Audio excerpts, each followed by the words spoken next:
اسی لیے میرے بھائی اور دوستو، نبی تو کمپرومائزنگ ٹھیک ہے، مسجد نماز روزہ میرے مطابق، باقی پورے کا پورا نظام زندگی شیطان کے حوالے ہے۔ میری بیٹی پہنے گی کیا، میری بیٹی کھائے گی کیا، میری بیٹی دیکھے گی کیا، میری بیٹی کن لوگوں سے بیٹھ کے پڑھے گی،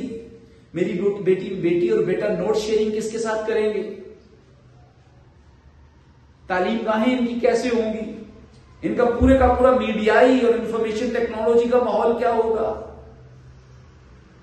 میرا بچہ جو ہے وہ کون سی معیشت کھائے گا، کون سی نہیں کھائے گا، یہ ساری کی ساری زندگی کا نظام آپ کے حوالے، کچھ لینا دینا نہیں ہے۔ ہاں میرا دین اس وقت خطرے میں پڑے گا کہ جب کوئی رفع دین کہہ دے گا یا جب کوئی رفع دین نہیں کہے گا۔ مسجد کے معاملے میں بڑا کانشیس ہوں میں، اس معاملے میں نہیں میں بات کرنے دوں گا، باقی جو کرنا کر لیجیے۔ کوئی ایک نبی بھی اس لیے آیا صرف نہیں آیا، میرے ایک ہاتھ پہ چاند رکھ دو، دوسرے ہاتھ پہ کیا رکھ دو، پھر بھی میں نہیں چھوڑوں گا دین کا کام، نہیں چھوڑوں گا۔ مجھے خواب میں بتایا کہ میرا داماد شہید ہو رہا ہے، کوئی بات نہیں، میرے نواسے اور میرے جگر گوشے حسن اور حسین فلاں فلاں مقام پہ شہید ہو جائیں گے نا، کوئی بات نہیں، میری فاطمہ کی کل کائنات جو ہے وہ اللہ کے راستے میں قربان ہو جائے گی نا، اجڑنے کا لفظ میں نہیں بول رہا، گستاخی ہے،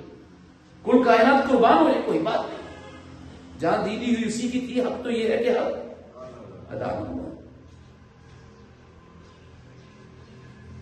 اسی لیے اللہ تبارک و تعالیٰ نے سورہ نسیہ، خواتین سنیں، ان کو بڑا شکوہ رہتا ہے کہ اسلام نے ان کو کیا، ان کو نہیں، عموماً معاشرے میں ایک غلط فہمی پہ لائی جا رہی ہے کہ خواتین کو کیا اسلام نے دیا ہے۔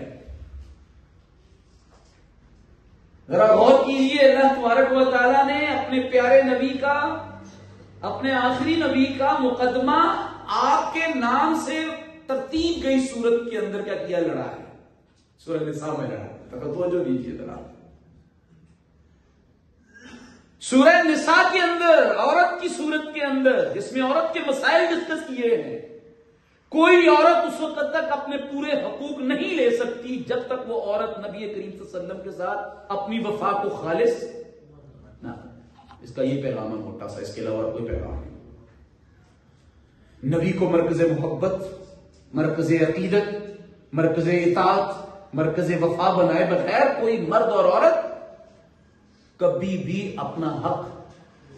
نہیں دے سکتے، کیونکہ دیے ہی نبی نے آپ کو، اور کس نے دی ہے؟ نہیں تو ناراض نہ ہوئیے گا، میں ایک مذاق کے طور پہ بات کرتا ہوں، تھوڑے جمن تے راضی کون سی اس تو پہلے، ایک روایتی انداز میں بات بولی جاتی ہوتی ہے نا، تھوڑے جمن تے، خدا کی قسم آپ کے پیدا ہونے پہ کوئی راضی نہیں، زندہ درگور کر دی جاتی تھی آپ کو احساس نہیں ہے کہ آپ 75% ہے انسانیت کا، تعداد کے اعتبار سے نہیں، تعداد کے اعتبار سے نہیں، تعداد کے اعتبار سے نہیں، قوموں کی اور امتوں کی اور انسانی گروہوں کی اور انسانی معاشروں کی پیدائش، ان کی اٹھان، ان کی تربیت اور ان کے مستقبل اور استحکام اور ترقی کے اعتبار سے آپ کا مجموعی کردار میں 75% آپ کا ہوتا ہے، 25% مرد کا ہوتا ہے۔ اے میرے نبی، میرے اچھے اخلاق کا حقدار کون ہے میرے ماں باپ میں سے؟ کہا تمہاری ماں۔ کہا ہے میرے نبی پھر بتائیے، میرے اچھے اخلاق کا، اچھے رویے کا، میرے اچھے برتاؤ کا میرے ماں باپ میں سے حقدار کون ہے؟ کہا دوسری دفعہ بھی تمہاری ماں۔ کہا ہے نبی پھر بتائیے، میرے اچھے اخلاق اور برتاؤ کا اور احسان کا حقدار ماں باپ میں سے کون ہے؟ میری ماں یا میرا باپ۔ کہا تیسری دفعہ بھی کہہ رہا ہوں تمہاری ماں۔ صحابی فرماتے ہیں چوتھی دفعہ میں نے پوچھا کہ کون ہے؟ تو کہا تمہارا باپ۔ جسے ذرا شماریات کی نظر سے دیکھیے، میتھمیٹیکل ٹرم کے طور پہ دیکھیے تو 75% بنتا ہے، وہ 25% بنتا ہے۔ اپنے آپ کو ہلکا مت جانا کریں، مغرب کو سامنے مت رکھا کریں۔ 20 موضوعات ایسے تھے جو اس فتنے کے دور کے اندر اس قرآن کلاس میں ذکر کیے جانے چاہیے تھے، لیکن کیا کریں، لمبے وقت تک ہم قرآن کے ساتھ نہیں چل سکتے، نہیں چل پاتے۔ تو اللہ تبارک و تعالیٰ نے بڑا شاندار انداز میں مقدمہ لڑا ہے، سورہ نساء میں لڑا ہے، خواتین کا حوالہ دے کے لڑا ہے، خواتین کا حوالہ دے کے۔ اللہ تبارک و تعالیٰ نے کہا یا ایھا الذین آمنوا، اے لوگوں جو ایمان لائے ہو، اطیعوا اللہ و اطیعوا الرسول، دو ٹوک بات ہے، اللہ کی اطاعت کرو اور اس کے